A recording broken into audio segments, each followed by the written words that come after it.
Корупцијата во полицијата, но и во институциите ќе се решава преку дигитализација. Ако нема на кого да дадеш подкуп, нема ни да постои корупција. МВР и БЈБ работат на веб страница каде што полициските службеници ќе можат јавно или анонимно да пријавуваат коруптивни дејствија во Министерството, полициските станици, но и за началници и мокници. Граѓаните пак ќе може да прикачуваат фотографии, да пишуваат пријави за корупција на кои сведочеле.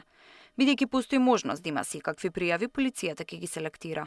Доколку некоја пријава не е во надлежност на МВР, тие ќе бидат распоредени до други соодветни институции. Кога нема да зависи одредена одлука или одредена процедура од човечкиот фактор, кога нема да има повеќе човечкиот фактор да одлучува дали тој предмет ќе му даде приоритет или ќе го чува во фиока и нема кој да го види, ако не му текне неговиот надреден или подреден, тогаш верувајте дека дигитализацијата ни е една од основните алатки каде што сето тоа ќе го минимизираме. Целта на кампањата, според експертката за антикорупција и перење пари Мојца Кузмички, е граѓаните да не се плашат и да се охрабрат да пријавуваат корупција.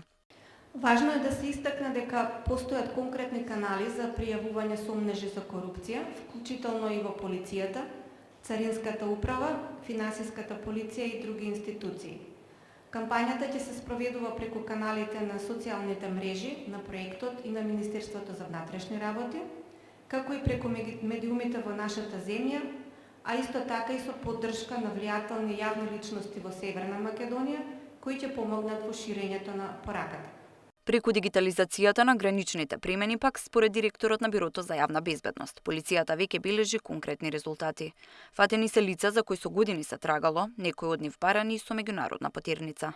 Дигитализираните системи за автоматска проверка на документи, според податоците на МВР, овозможиле побрза идентификација на осомничени и бегалци, кои со класичните методи лесно поминувале незабележано.